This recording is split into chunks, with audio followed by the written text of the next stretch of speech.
The next area I want to focus on is the IT band and the hip flexor. So I'm going to start with the little soft balls, the hand and foot therapy kit. This is an area that is really hard to stretch properly and get a deep stretch. So the myofascial release is really important.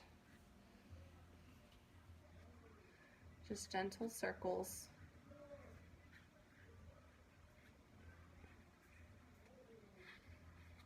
Up to your hip joint. I can also use the larger ball.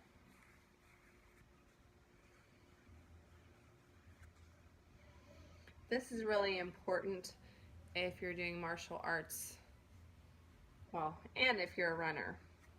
Runners generally have really tight IT bands, and it's really hard to stretch out. And if you are doing mixed martial arts, you need that hip mobility for effective kicks.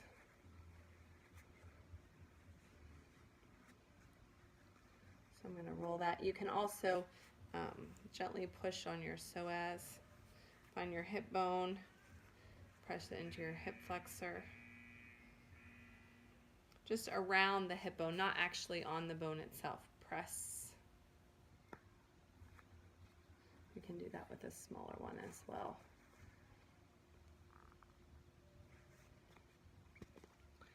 Then we're going to take our activator, and I'm going to start with the neuroactivator side. I'm going to go not necessarily right on the IT band, but above and below. Turn and release.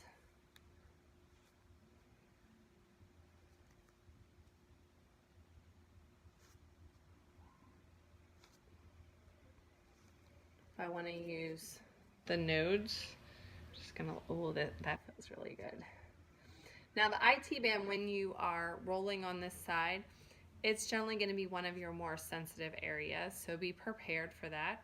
Again, we don't want to hold our breath when we're foam rolling.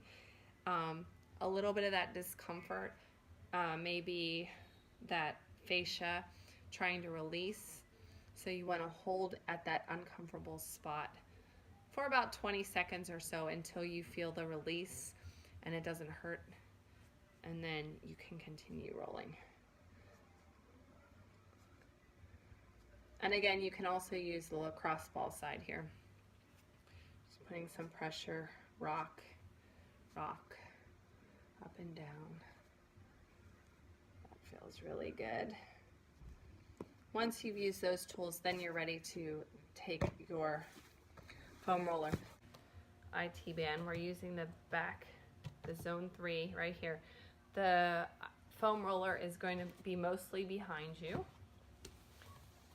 I like to call this the Hollywood or beach pose. Your bottom leg is straight, your top leg is bent, and this is where you're going to get your leverage. You're going to pop it up on your hip, and we're going to slowly roll, sliding, using your leg. Notice I'm pushing off with this leg, and the shoulder, your arm is forearms down on the ground, giving yourself some support there. So I feel a little bit of tightness right there. I'm just going to hold it until I feel like it releases. Continue on.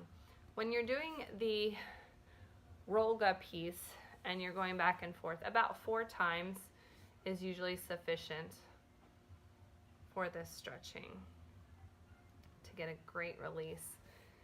And you can go all the way down towards your knee and back up slowly. I feel like I got all the areas there. So if you are not able to get on the ground, or you want a little bit less pressure, you can do this on the wall. Same thing, you're going to be in this zone 3. Start at your hip, and it's going to be a smaller motion. Position it up and down. You can change the angle of your body slightly to get a different area. Then we're going to move it down a little bit. So there's going to be some adjustment because you don't want to have to go into a full sit on the wall. We're just going to adjust it a couple times. Lean, up and down. So the next stretch I want to show you is for your adductor on the inside of your leg. One leg is straight behind the rolga. Your rolga is in the center. You're going to bend your top leg, put it over top. You're in that forearm plank here. You're just going to slowly roll back and forth right here.